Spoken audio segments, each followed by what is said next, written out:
All right, coming on back.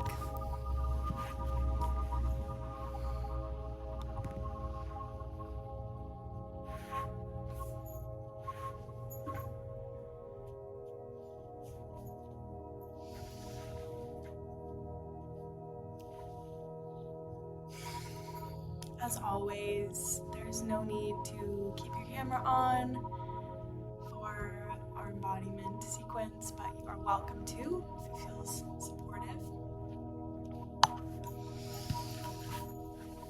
I'm actually going to start standing today.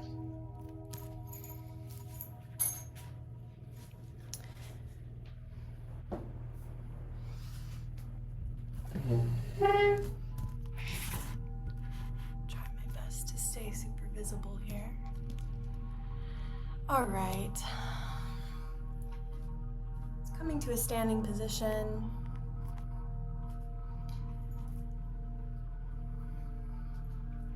Just noticing how you feel in body, mind, and breath right now after the meditation. Carrying that with you. Just going to come to some Zen swings here with the arms. You're probably familiar, so just allowing the pendulous nature of the arms to swing side to side. Hands are heavy.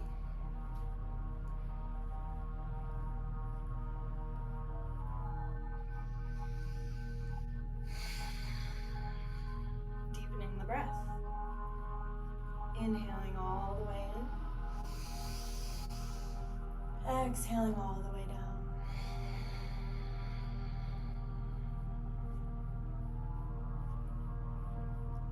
Inhaling all the way in. Exhaling, feeling tension release out of the hands.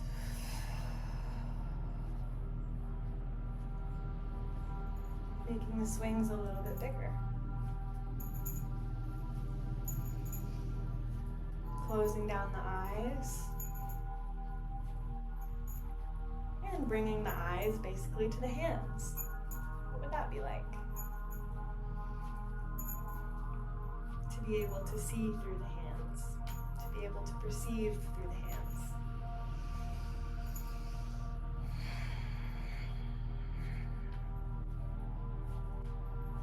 Maybe a bit dizzying.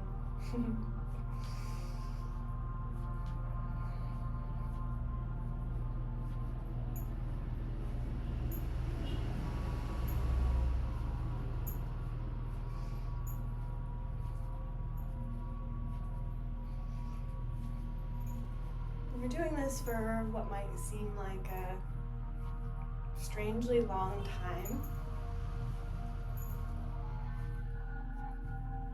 But what we're doing here is quite beautiful. We're creating momentum in the blood, in the circulatory system, that allows for reoxygenation, the entire body, which is what's always happening anyway. But this is getting into any stuck corners where things might be trapped, there might be cobwebs, inviting fresh blood into every capillary, every artery, every vein, and giving it some motion.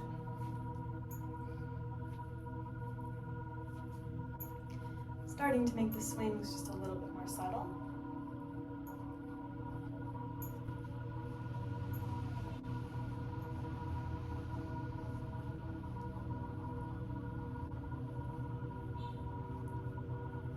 Hands becoming heavier and heavier.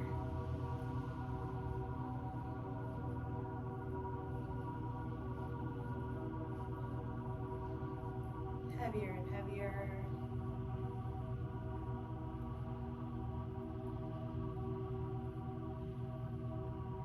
No longer exerting any effort in the arms. Any movement that's in the arms now is just a residual and a resounding, an echo of the effort you just put in. So they're just hanging completely limp.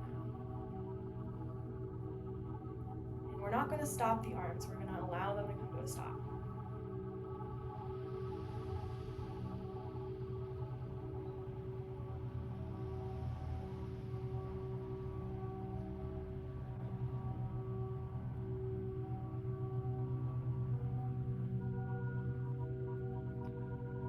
And as the arms finally come to stillness, can you feel the momentum of the blood running through the veins? Feel the momentum of that movement resounding through the body.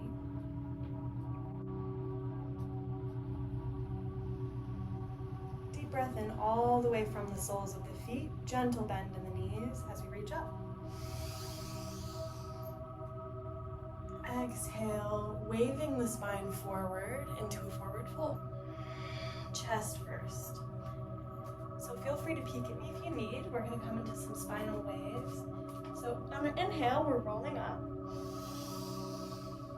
Arms come all the way up. Exhale, we're rolling down, spine flexed, chest first.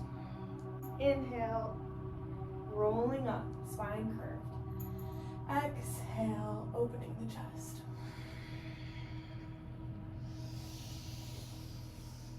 Nice and slow.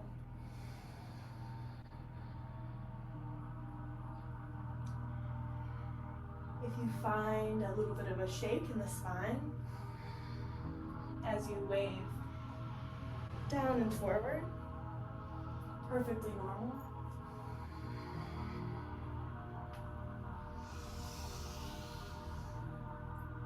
Really extending that heart up to the sky and leading with the chest as we roll down.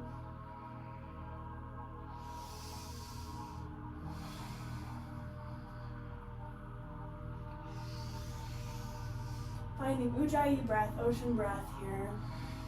Inhaling and exhaling through the nose.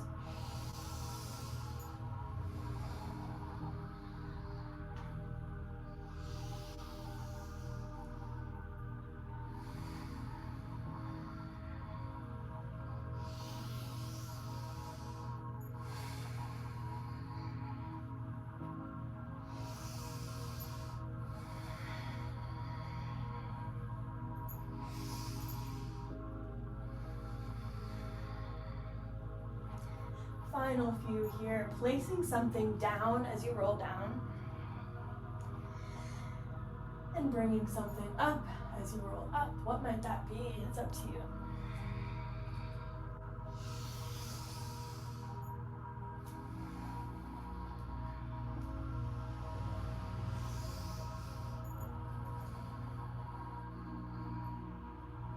Last two.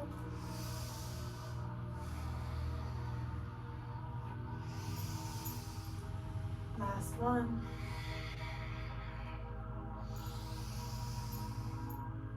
Wrapping the arms around yourself.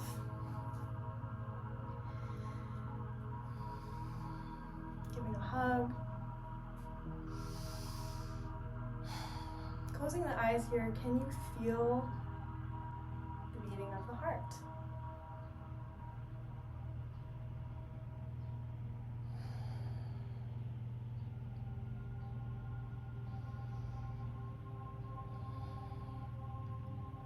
Next breath in, reaching up.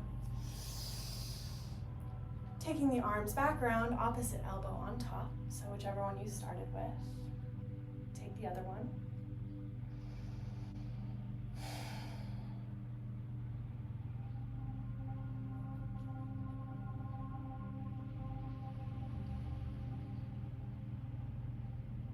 Exhale, release.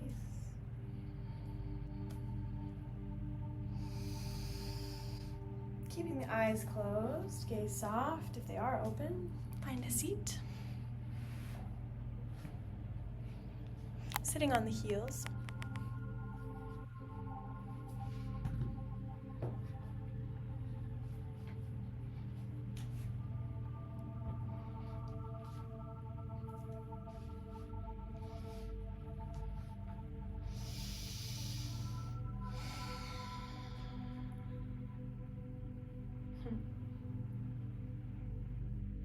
take some camel pose here. So go ahead and cup the heels with the hands. And as we inhale, lifting the hips. If you can keep the hands on the heels, do that. But if not, you can bring them to the low back, just like this. Shining the heart up towards the sky.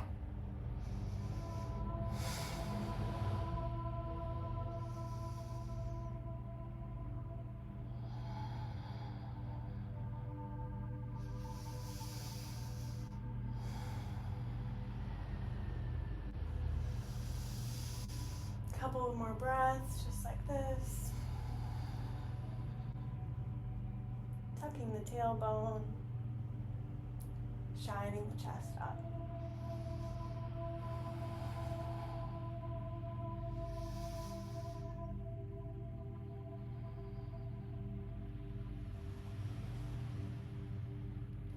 Your next breath in, walking the hands back to the tops of the knees, having a seat back on the heels.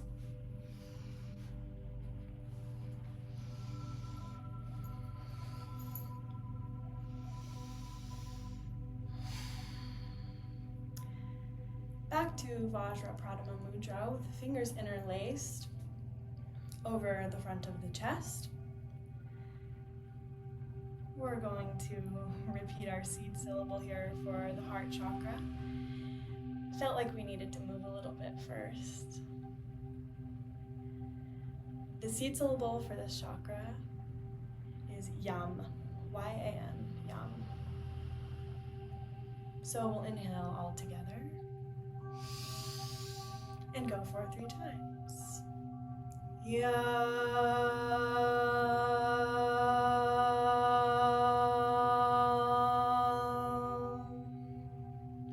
Feeling the resonance beneath the palms.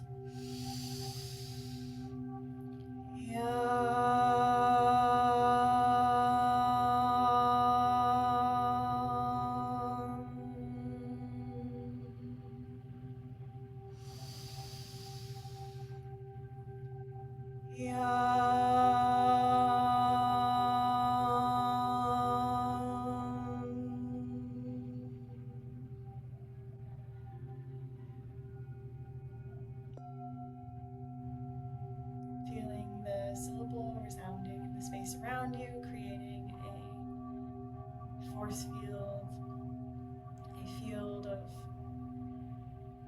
love and space and ease around your body, around the bodies of everyone who we share this space with. Coming to a tabletop position, find some cat-cows.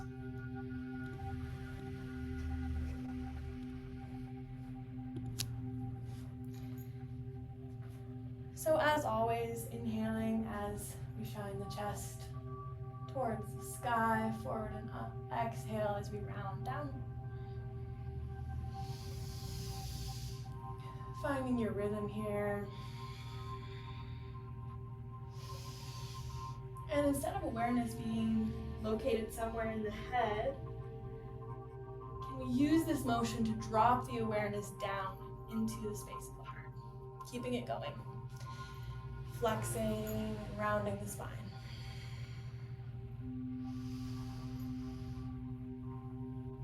As we move through cat-cow, dropping the awareness down into the heart.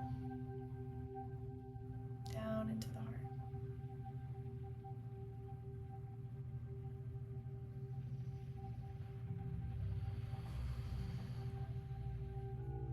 Inhaling and exhaling. From here, maybe you want to take some circles at the hips. Start to move through some barrel rolls. Moving with fluidity through hips and shoulders.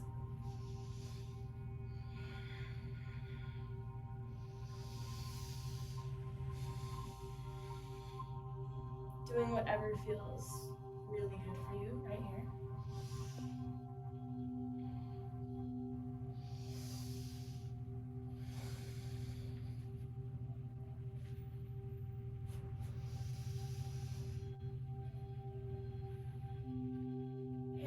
here, walking the hands forward, a couple of handprints, sinking the hips back into puppy pose.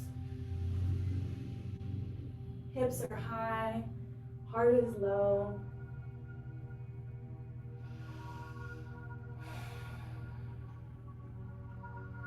Imagining like water flowing down your back from the base of the spine to the heart. All of the energy that's wrapped up in survival, just for now, being surrendered to the heart.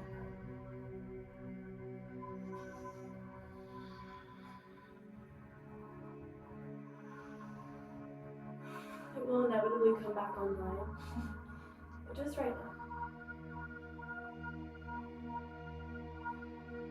Widening through the sacrum.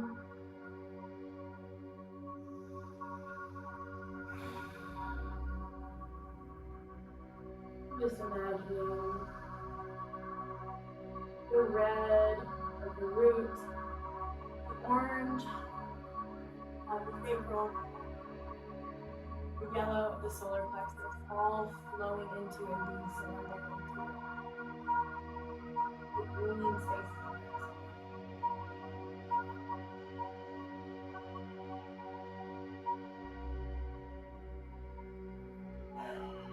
One more breath here, inhaling through the nose. Exhale, letting it all the way out. Inhale, coming back up into a tabletop position. Reaching the left hand up to the sky. Exhale, threading the needle through underneath the right armpit. Resting the left ear on the ground.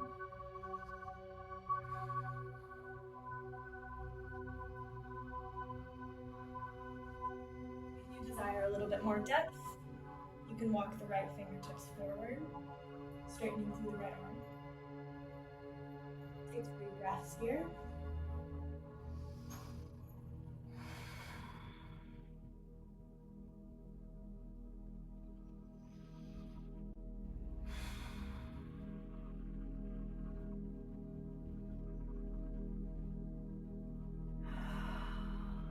As you finish up the rounds of breath, coming back up to tabletop position and taking it on the other side, reaching the right hand all the way up, opening the chest.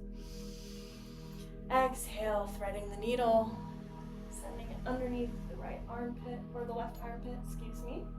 Walking forward with the right fingertips if you desire a deeper stretch. 3 rounds of breath.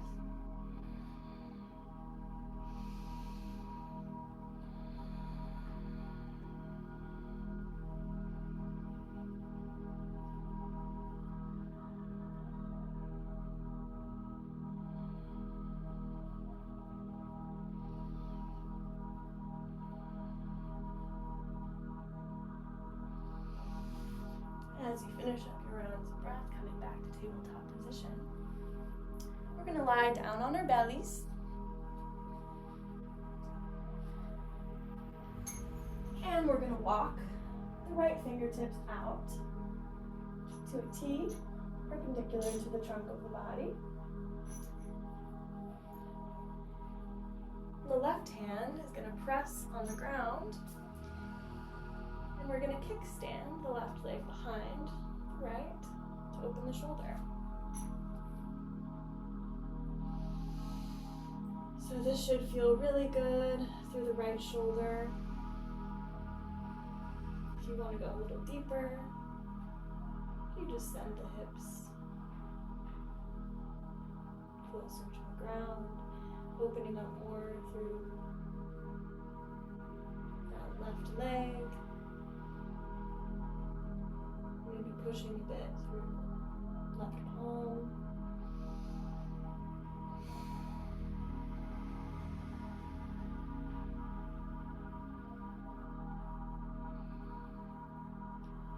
Exhale, coming back to center.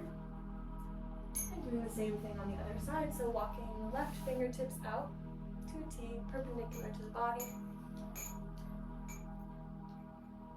And when you're ready, kick standing back with the right leg behind the left. Pushing through the right fingertips to deepen the stretch. Opening the hip.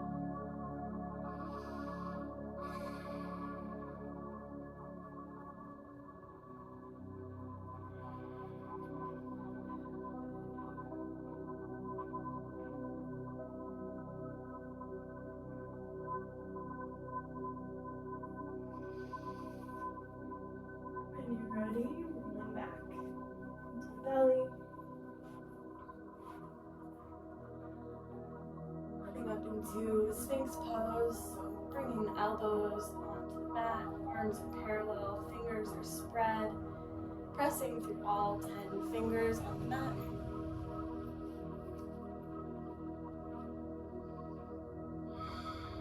Couple of breaths here.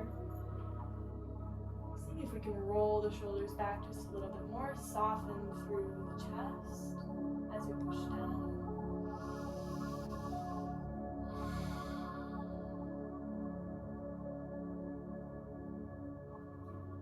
Releasing back down to the mat on your next exhalation. Pushing yourself back into a child's pose. Toes are together, knees are apart.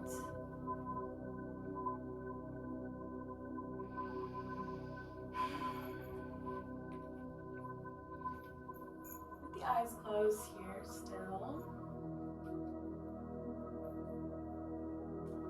Bring awareness into the hands.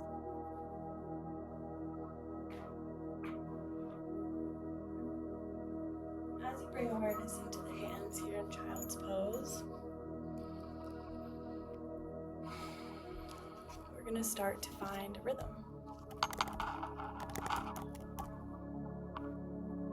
So, start tapping the hands on the ground.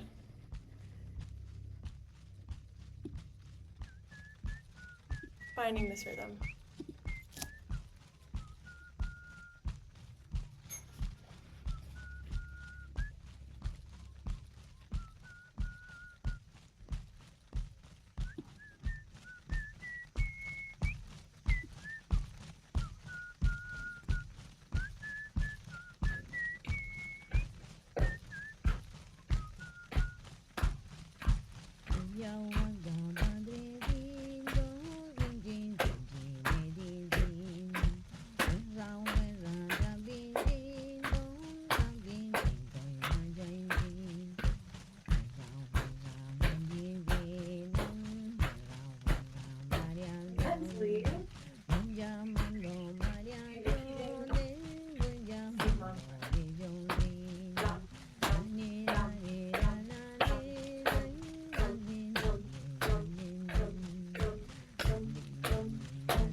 Doing this,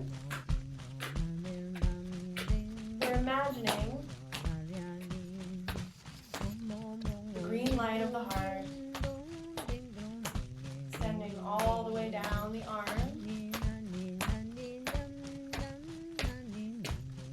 and into the hands.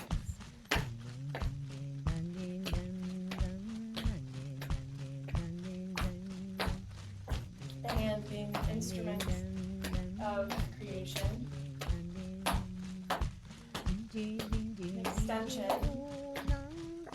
of the vast and limitless heart that just wants to see itself reflected in what you create in the world.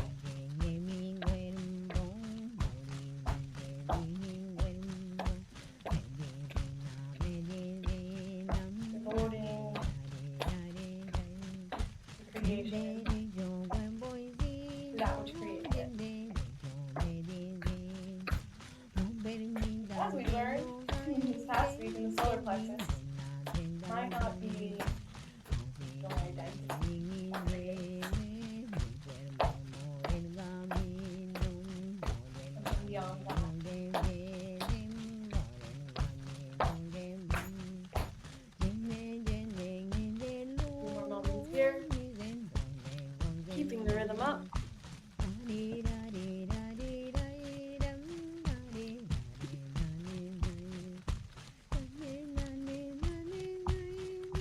Last few.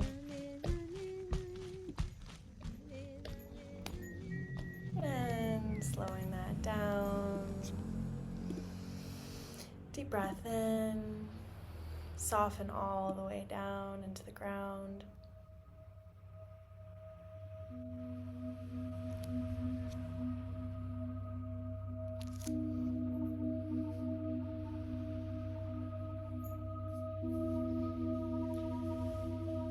Bringing the hands back behind the heels here for a little turtle pose, letting the shoulders slouch forward. Walking the knees together if there's not space for that.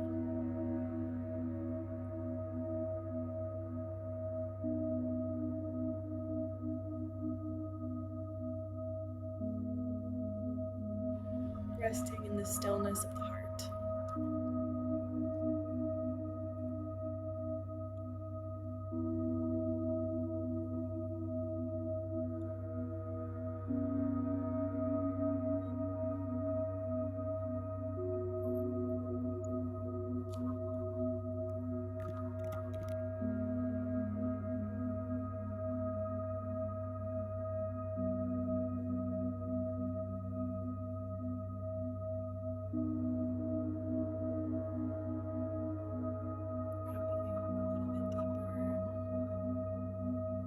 As you shift off to one or the other side and come into a little table pose.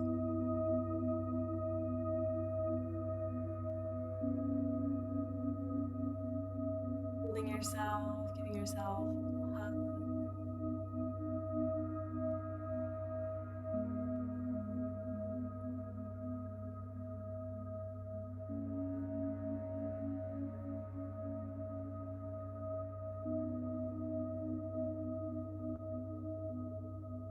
Letting the breath unravel, return to normal.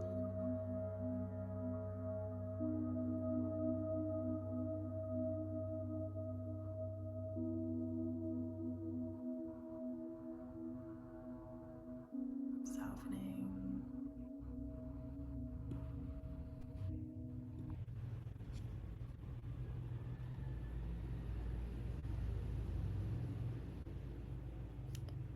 Rolling onto your back, hugging the knees into the chest.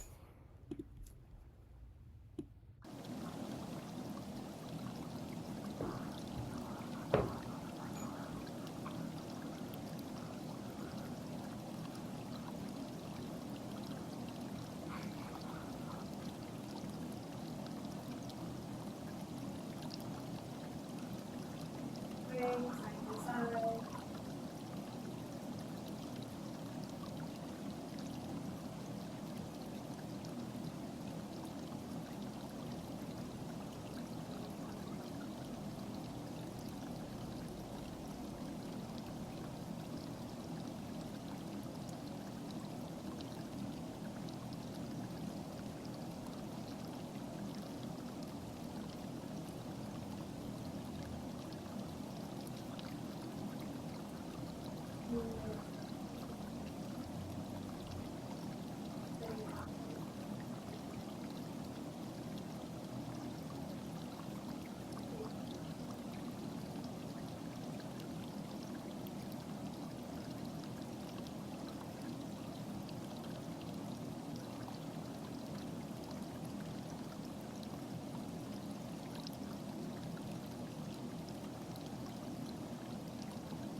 fingers on the toes.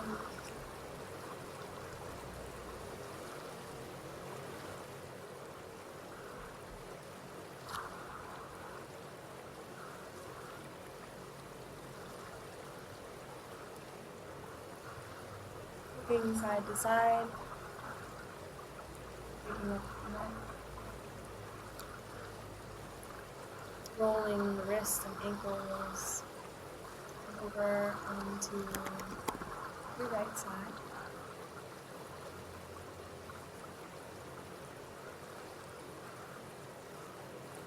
Pushing into a seat.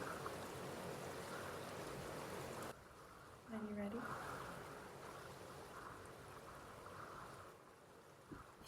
Coming up to a seated position, keep the eyes closed.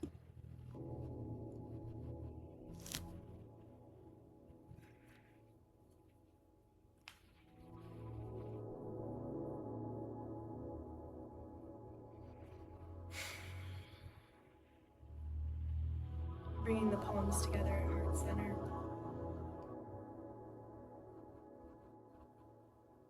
Pressing the thumbs together, pointer fingers together, middle fingers together, ring fingers together, and pinkies together.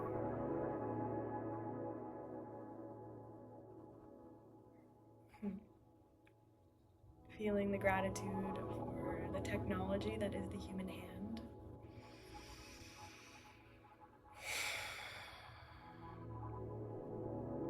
Literally built the world around us. This is the most complex tool of creation that the universe has created. The most complex technology of manifestation that bridges our inner and outer worlds.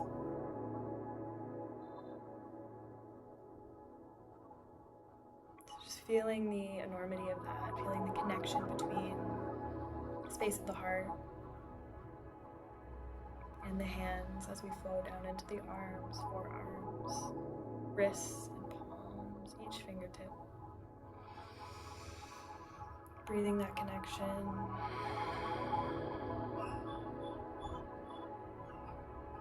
Just do one long slot, one short palm. Truth is my identity. Inhaling all together.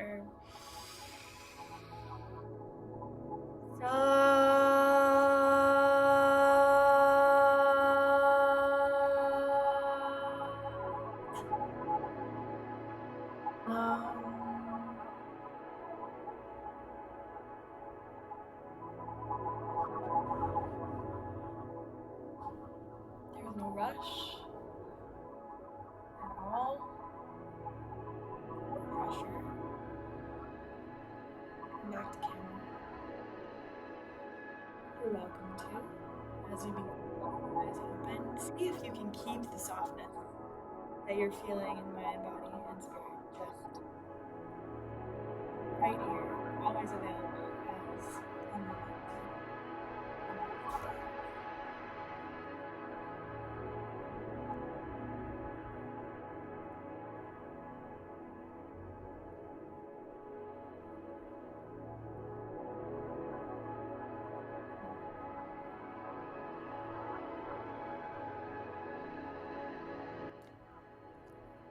I'm going to do a little bit of chat now. Not leaving yet. I have a little bit more for us all. We may go 5 or 10 minutes over. Potentially longer if you want to stay. But I will try to keep myself at 5-10 minutes past the hour. So that would be, for me, like, I'm going to say 10:40 for the rest of you, 40 minutes past the hour. Okay? So, I'm going to share a little something with you on my screen. Okay.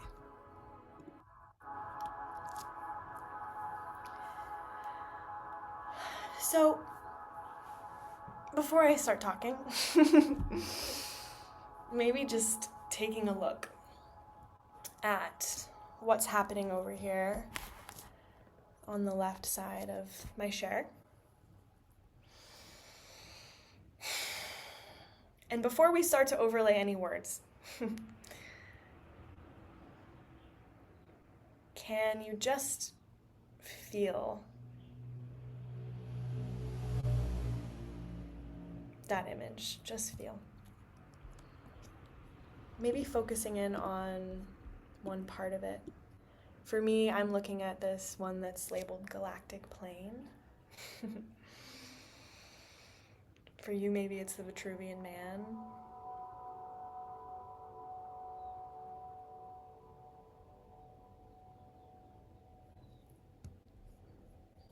So the heart, my friends.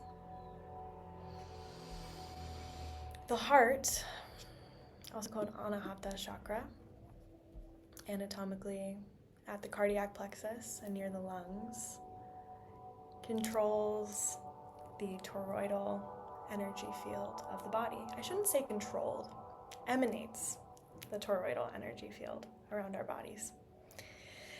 So, in the same way that the earth has a magnetic field, we too have a magnetic field. That is a result of the pumping of the heart. You can see over on the right that the heart is actually a spiralic muscle. So anatomically, it is as if it's like a big, it's kind of just really one piece of muscle that like wraps and wraps and wraps around. So you can see that in the chart over on the right. There's a negative end, an end that pulls in, that receives, and a positive end that pushes out, right? And this is how the heart works. It has to have negative space or a bit of a vacuum in its pump to draw in blood, and then to release and to push out blood. Just checking the chat, lowering the music. Yes, thank you so much. I appreciate that. No music is happening. How is that? Good. Sorry, my brand of neurodivergence. It's like No, I hard for me to appreciate it. focus. Thank you. Thank you for telling me. So we have the negative and positive ends of the heart here. The receiving is the negative, and the sending is the positive. And this is what creates this electromagnetic field around the body. Another really great example of a torus is an apple. So you can see the shape of an apple, and it has that core, and energy is kind of being pulled down right where the stem is. It's going and then out through the positive end. But interestingly enough, the toroidal energy field of the body is flowing bidirectionally. So anatomically, the heart runs this way, but our field runs in both directions. So it's both sending and receiving out of the negative end and sending and receiving out of the positive at all times. It's a lot of movement. But our digestion follows that downward track, and upward energies follow that upward track. So you can kind of think of it in this way. So Anahata chakra, heart chakra, translates to, in the Sanskrit, unstruck or unbeaten. So in the Vedic text, they talk about a sound that comes before all sounds, a sound that had no start, a sound that has no ends. And the heart is like this. Before your heart started beating, it was your mother's heart. Before your mother's heart started beating, your grandmother's heart. All the way back, we don't know how far. We don't know. Just into the mystery, into the heart of the mystery. So that's kind of that's the immensity of the energy that we're meeting in the heart. Really vast, really mysterious. So the identity that we cultivated in the solar plexus last week and forever is now kind of given up into this vast and endless unstruck space of the heart. And in the solar plexus, we have me and what's me and what's mine, what's you and what's yours. There's a person who sends, who serves, and a person who receives. But in the heart, this is not the case. There's no person who serves, no person who receives. Only one being, one sense of being, who is always and continuously giving and receiving in that toroidal exchange. Unobstructed, always moving. So both are true at once. Yeah? We're not bypassing this sense of me, mine, identity, yours, your stuff, my stuff. That still all exists. But in the heart, we realize that it exists in this free-flowing exchange of energy that never stops, has never been stopped, and will never be stopped. So in the heart, we're kind of creating as the universe creates. Instead of claiming ownership, like this is my limited thing, we're participating in an endless cycle. As soon as we give something away, as soon as we create something, we're receiving something new. Taking the world in through the exquisite sensitivity of our field, and then just allowing it to move through.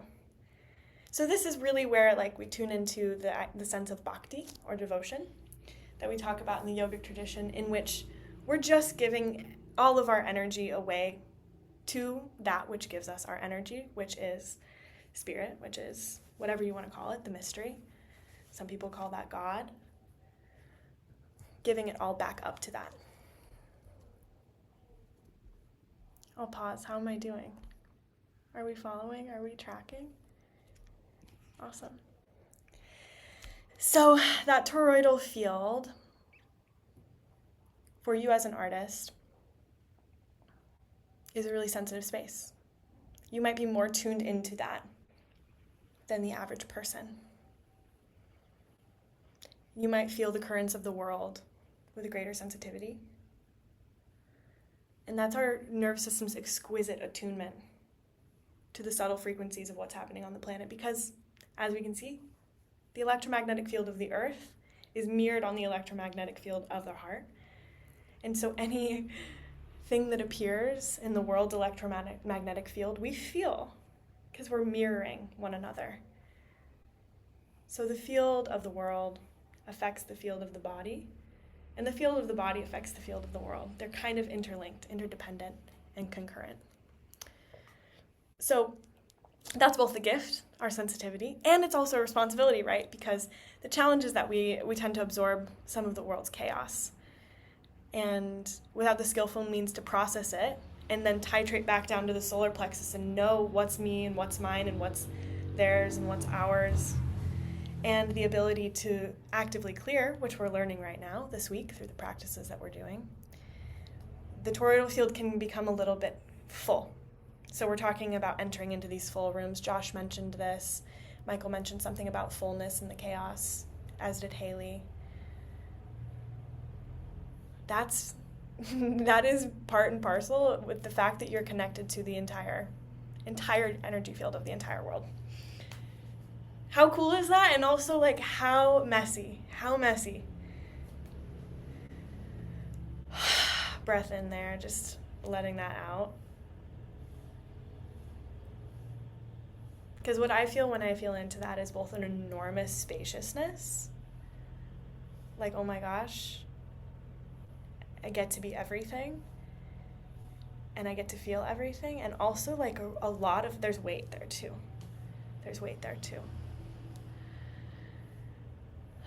So we collect, judgment, fears, projections from the entire world.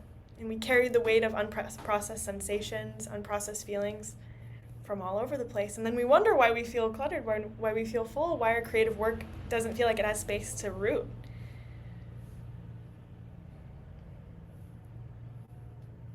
So in your mind right now, I just would like to call you back into what we just did with our meditation and with our embodiment practice. And just identify something that maybe helped you feel a sense of a little bit of spaciousness. Just calling that forward right now.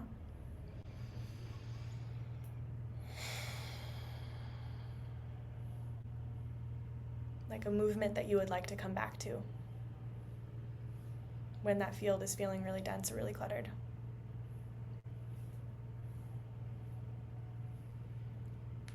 For me, right, it's putting the hands together and pressing into each of the fingers. feeling myself grounding to myself through the hands. So just calling in a resource here before we move forward.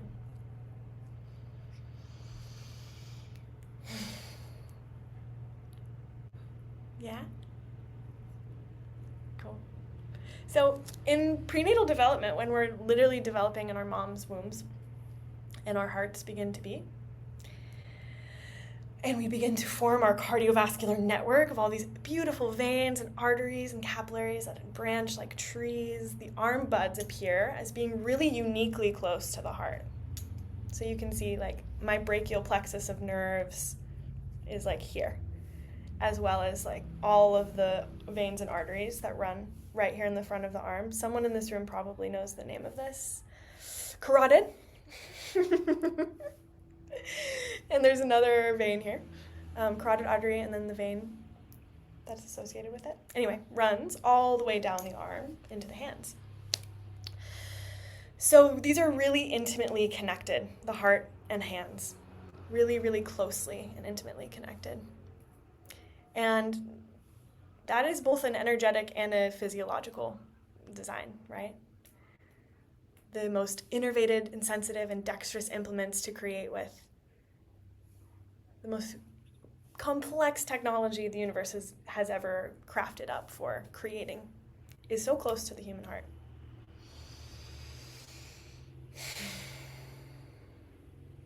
To me, that is miraculous and so beautiful. That physiological and energetic sense of the heart really being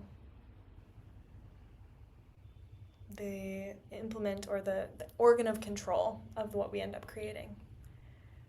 Like, it's not a mistake that it's not connected to the head, right?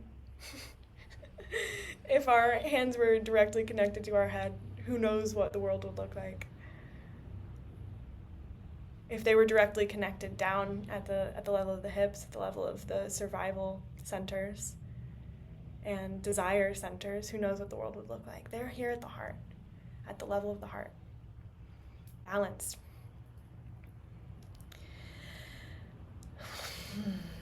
So, of course, the yogis knew this. They developed this technology of mudra, right, of gestures, in which all of the fingers have a different element. So the thumb is fire, index finger is air, middle finger is space. We have earth at the ring and then water at the pinky. So pressing in each of these ways calls forward different energies of creation, different elements of creation, which is just, is magical. I'm going to check my notes and see if there's anything else that I want to share.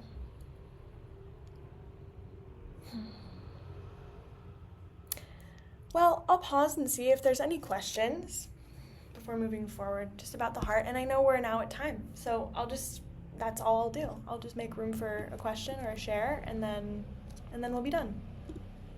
Thanks for sticking around, everyone. And let's close all together on camera. And if anyone has a question, they can share it. Yay.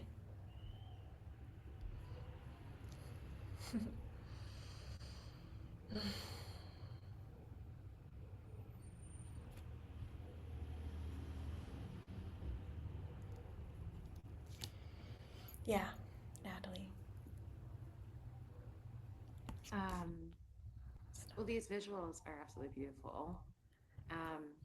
And so interesting because after the end of our Kriya and when we were, pressing fingers together very intentionally and holding them to the heart, I got this like energetic visualization of, it almost felt like an infinity sign, kind of like flowing, like each arm being one of the rings of like the infinity and the intersection happening at like the heart and the hands. And I felt like a direction of flow, which is really interesting. And then to see it kind of like almost visually mirrored here in these images, I was like, well, that's cool. And I definitely resonated with this idea of like having a more sensitive electromagnetic field as an artist, I'm sure as everyone did.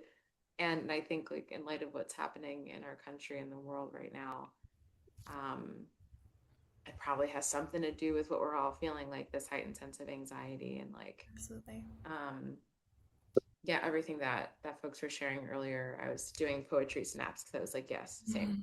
Um, very hard to find forward momentum Yeah. in moments like these. Um, Mm. and you're talking about kind of like this awareness around we're sensitive to more things within this magnetic field. Techniques for clearing that clutter, one being this. Mm. I would be curious to know like yeah, I mean, perhaps it's more about like some of the practice that we're doing and it's like a collective series of efforts. But I feel like a little desperate for like I need to clear this clutter because Yeah. I am overwhelmed. So it's just like, are there yeah, I don't know. Is it like a collective effort that we all have to do as a cohort? Like what the question I'm asking is like, what can we do? Uh, yeah. I'm hearing the bit of like the cry out there too, and just want to like to hold and honor that because I feel it, and I think everyone in this space feels that right now, being where we're at historically. We have a crazy responsibility, like collectively right now, and to be that field that is clear, that is unshaken by what's happening. I would say for me, it is whatever. I'm going to give you an answer that's not going to be satisfying. I'm so sorry. It's going to be But tuning that's into like what only to expect it. tuning into whatever practice helps you remember your sense of the toroidal field. So like for me today it was that hands thing, Hmm. but very literally sometimes what I'll do is with my eyes closed imagine that torus flowing around my body. And when I inhale, I breathe, like, breathe it down. And I exhale, and then I breathe that out. I like blow it out like it's a straw, like clear the bottom. Inhale, breathe it down and in. Exhale, and then I'll sometimes like I clap or snap. Mm. Another weird sort of thing. I think that that's also what I was inviting in with the pounding our hands. But that Mm. vibration kind of like will create a little bit of sonic space around you. If you think about sound, sound happens in a bubble. So sound moves like in every single direction. Like we usually think of sound as like it's projecting from this and it moves forward. Like no, sound projects in all directions. So when we like Mm. clap or snap in our field, we like can push things out. So the breath will push things out of the field, sound will push things out of the field, but it's going to be totally different for you in every moment, right? Like sometimes it's like really slow, subtle tuning in. And maybe you can like feel that field just in like one part of the body. Like just a little bit of circulation. And once you catch a thread, follow it and just kind of see if you can try to keep making a little bit more space. Mm. I don't know if that's helpful at all. I wish I I had think like so. the one thing. No, I think it makes perfect Yeah. sense because ultimately what we're doing is like the decluttering is a separation of like everything that isn't ours out of our space, right? Yeah. Um and there's a bit of a there's a personal thing that has to happen there. But I really like that idea that the visualization Yeah. of and actually what's the word that you're using? Tor something, tor. Toroidal field. Yep, I'll put it in the chat. That'd be great. And of course this will all be up. Cool. Um, and then the seed syllable or the seed mantra for the heart is yum. So if that, really worked for you, if you're like, oh, yum, that makes sense. That's another tool in the toolkit, right? Yeah. Animals are a great way. Chilling I with have a a cat, chilling with a dog. Yeah. I have a question. Yes, Josh. I didn't know my audio was on that whole time. Sorry about the kitchen clanking. Oh, we didn't even. I perceived Oh, it like for a moment and then nothing. So you're good. okay. Um, every time I try and move into any sort of thing, like I'm gonna try clearing or that kind of practice, what always comes up very strongly is like this voice or thought that this isn't what I need to be doing. I need to be going and doing stuff. You Mm-hmm. know, like I need to be going like this isn't like almost like what I'm doing now is just distraction from all the things I know I want to be and need to be doing. Yeah. And I don't know how to get around it. Um, Mm. and maybe there's some truth in it. I don't know, but like I don't know. I'm just curious what your opinion is on that. As because as I'm sitting and doing this stuff every time without fail, and I can be in therapy, I can be doing whatever, and it's always that. It's like this is don't do this. This is you're I don't know. I don't even know. I don't even have like the right words, but it's just like a massive amount of resistance or something. So I'm just curious what your thoughts are on that. Yeah, I want to reflect the question back to you, just around like what that part is called that like always wants you to be doing something. Like, can we give that a name? That always wants to police you into doing something different. Like a human name?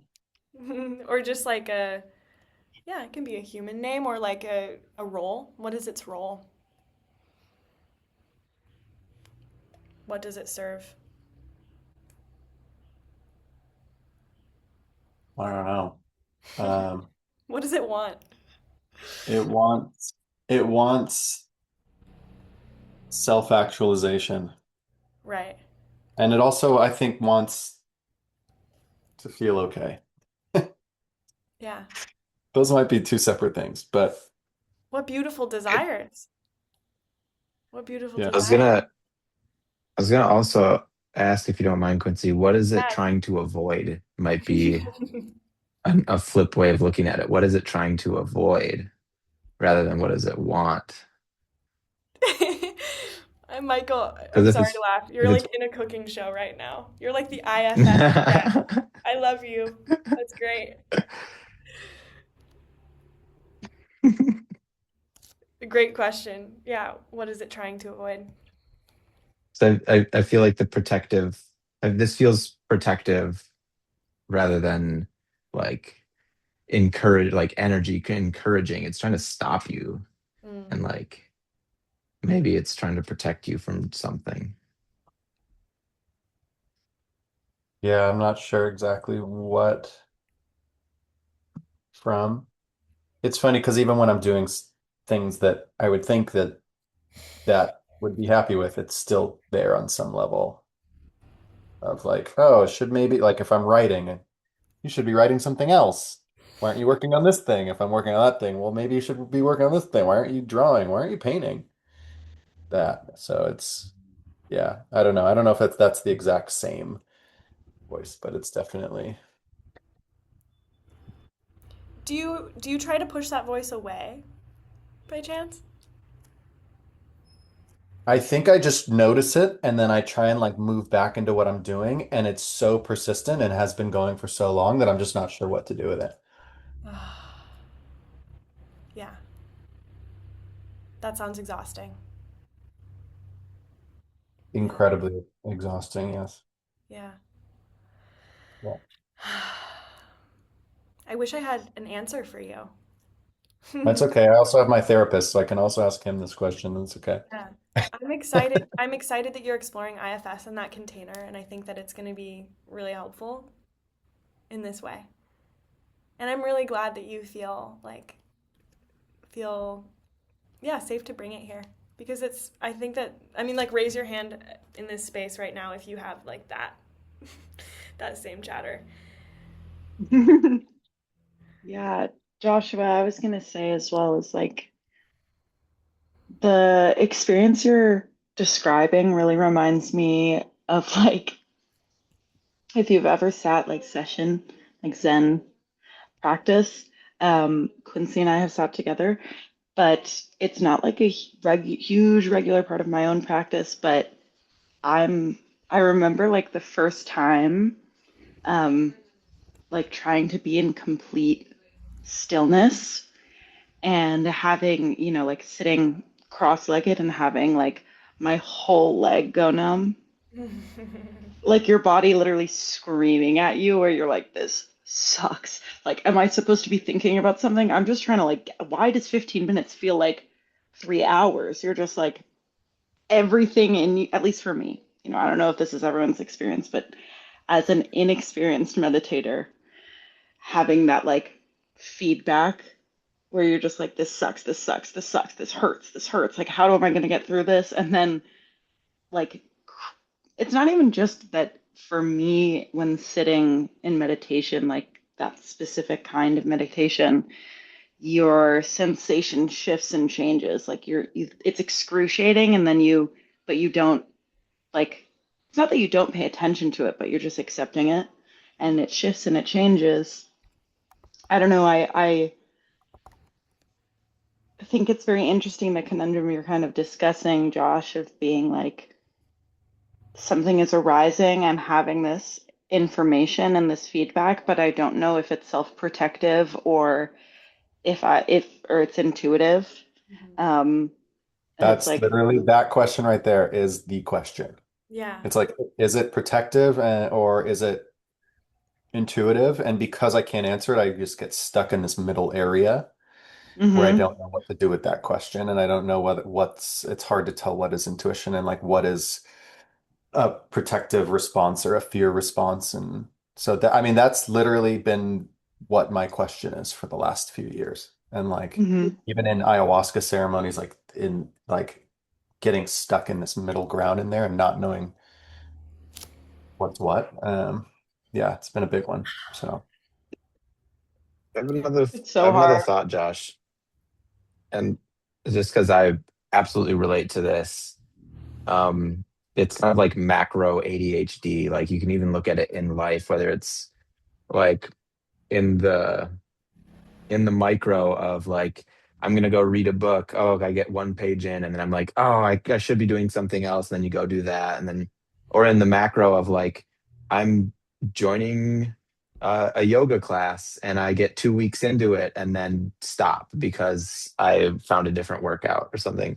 Um, for me, I think what I've come to learn is that um, someone once shared with me that they noticed that I'm afraid of my own success. Like, why haven't I finished any music? Why haven't I put music out? It's because I'm afraid of what it would take to pursue that all the way. And I'm afraid of what would happen, like the magnitude of me being successful in that. Yeah. And I kind of just boil it down to I wasn't really taught how to like persevere and see things all the way through as a child. So I don't know like what that feels like. So I think when I'm experiencing what you're experiencing, it's a fear of simply seeing something through because we don't know what that feels like or for some other fear-based reason. But I want to kind of invite that possibility into of like how important it is for us to see things through right now and just practice. And the last thing I'll add is like I've been faced with big decisions lately, and I'm so scared. And I'm like, is it intuition or is it protection? And then it's like, well, it's only one way to find out, and that's to like see it through, and then I'll know. Yes. I hope that helps. So good. Yeah. And I think tying this back into the heart, right? Like seeing something all the way through allows us to have real time lived experience of the fact that there's no arrival. There's no end point. Like, oh, like I made the leap, I shared the thing, I did it, I put the music out, and then you find like that wasn't that wasn't like an ending point, right? Like the ego would have you think that like okay, like I'll release the music and like that'll be that. Like I'll be done. Like I will reach some sort of finality. But the heart really like teaches us, and tuning into this toroidal field really teaches us that like no, like I throw that thing out there into the world and it like touches someone or someone sees it, it lands on the ground, it rains, it becomes compost, it becomes the soil, and then I just keep growing. Like it just cycles right back into me. So like that's where that sense of devotion in our creative practice like comes from, right? Like I'm just giving this up. I'm just giving it up because I know that it's just an infinite exchange of energy. Everything I put out comes back to me in some form. It might not be that like you release the songs on Spotify, they get all the plays, like you become rich and famous, you live in a little mansion, etc., but it comes back to you in some way. That's what I think, at least. I want to believe. Beautiful. Thank I want you. to believe. Yeah. Mm. Ah, Well, thank you. yeah. I really appreciate all these shares because I think like I'm finding resonance in like each one for different reasons. And it's just so nice to know that like collectively we're all dealing with like the same fears and anxieties, but like with different names.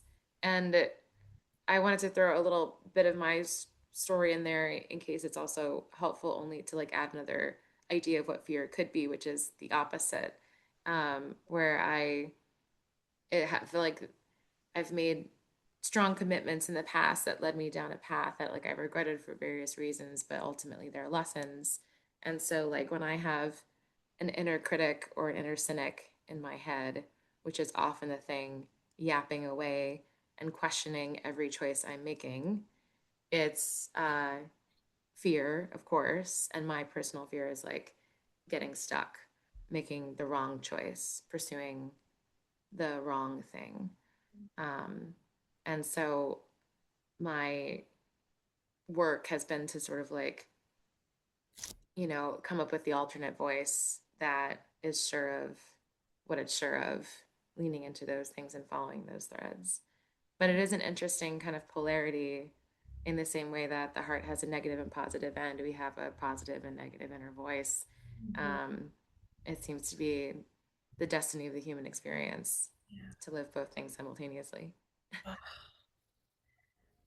Yeah, I've been conceptualizing of the goal right now as just being able to hold more paradox at once. Like, how much paradox can I actually hold? And like continuing to expand the capacity for paradox. Like, oh, all of it is true. All of it is true. And there's something that just came in for me too, for your question earlier, Natalie, around like clearing the field, and then also just noticing the theme of our conversation. Connecting with other people who are struggling with the same thing as you actually really helps clear the field. And like I feel myself lightening as we're speaking, and kind of some of these bigger obstructions in my own toroidal field, just kind of like just becoming aware of them allows them to kind of soften a little bit. So I want to invite that. And there's one other thing I want to invite in terms of connection that you can do by yourself if you like meditating. I would suggest metta meditation. If you don't already have a practice of like sending and taking, in the Tibetan Buddhist lineage, it's called Tonglen. But I'll record a meditation specifically for this and for like the creative archetype. But the practice of metta just being like connecting to someone who you find really easy to love, like wishing them well, wishing them ease, wishing them peace, wishing them happiness in your meditation. So I just imagine them sitting in front of me. Like, may your dreams come true. May you be able to create freely from a place of peace and ease. And then you like imagine, someone who you might have a more difficult time wishing well. You bring them into your field, you sit down, you do the same thing with them. And then you do it for yourself. So you imagine yourself sitting there in front of yourself and doing that sending and taking. And then the Tonglen practice, which is maybe slightly different, is just breathing in the suffering of another person or of the world, and then exhaling compassion and peace. It's really simple, but I like it. So just more tools. Okay, Meta Medi is crazy powerful, says Natalia. Yeah, I agree. Yeah, we need that. You know, I think it is true that one person meditating in a city changes the entire energy of a place, right? The way that we interact with the few people who we interact with in our day creates a positive ripple, then they interact with other people in their day well. So I'm thinking about that a lot here, especially as I interact with like influencers. I'm like, maybe if I'm just really nice to the people around me, they'll post something on their story that will change the world. I'm in Chengdu right now, so this is like influencer capital of the world, basically. And that's why those judgments were arising a lot for me this past week. I went to like an ecstatic dance event, and I was like, my judgment voices were like, Makes performance. sense. I'm like, this is so performative. Like, this is so performative. Like, why is blah blah? Why are they this? Why are they that? Like, don't they know that that life is not about just being beautiful? Like, blah blah blah blah. And then I was like, hold on, I'm not having any fun being on my little high horse right now. I'm not having any fun. Being this like, yeah, this sage elitist archetype. I was like, well, I'm not like them because I like to read books, or like, you know what I mean? I'm not like them because I'm writing a lot. It's like they could also be writing a lot. They could also be reading mad books, right? Like they could be studying their thing. So, yeah, such a good opportunity for me this week to catch myself in that judgment and just be like, oh my goodness. I'm really making misery right now. Like time to go shake my butt next to this person and like bring them into a dance. I think they actually did a study one time of like they had 100 people like meditate or something, and then they like looked at the crime in the city as they're meditating, and like it like dropped substantially. Yeah. If you I find don't that, will you send it my way or send it to the group maybe? I think everyone would be interested, but I was like, I know that I read something about this somewhere, but I don't remember where it was. If you find it, please share. okay. Yeah. Oh. Well, y'all, here we are. Little by little, we're doing it. I'm gonna send you some homework. One of them is really fun. It's just doing something nice for your hands. You're gonna paint your fingernails. You're gonna give yourself a little nice oily hand massage. You're gonna put all of your rings on something to just like be with these. Meta meditation is one of them. Green items on the altar. A love letter to the muse. Um, Before we go, wherever you're standing, whatever you're doing, if we can just pause and close the eyes. We're gonna inhale in 4 parts. So up through the 4 energy centers that we've explored so far: root, sacral, solar plexus, and heart. Dividing our inhalation into 4 little sniffs, so we'll do that together. Exhale on a sigh. Once more.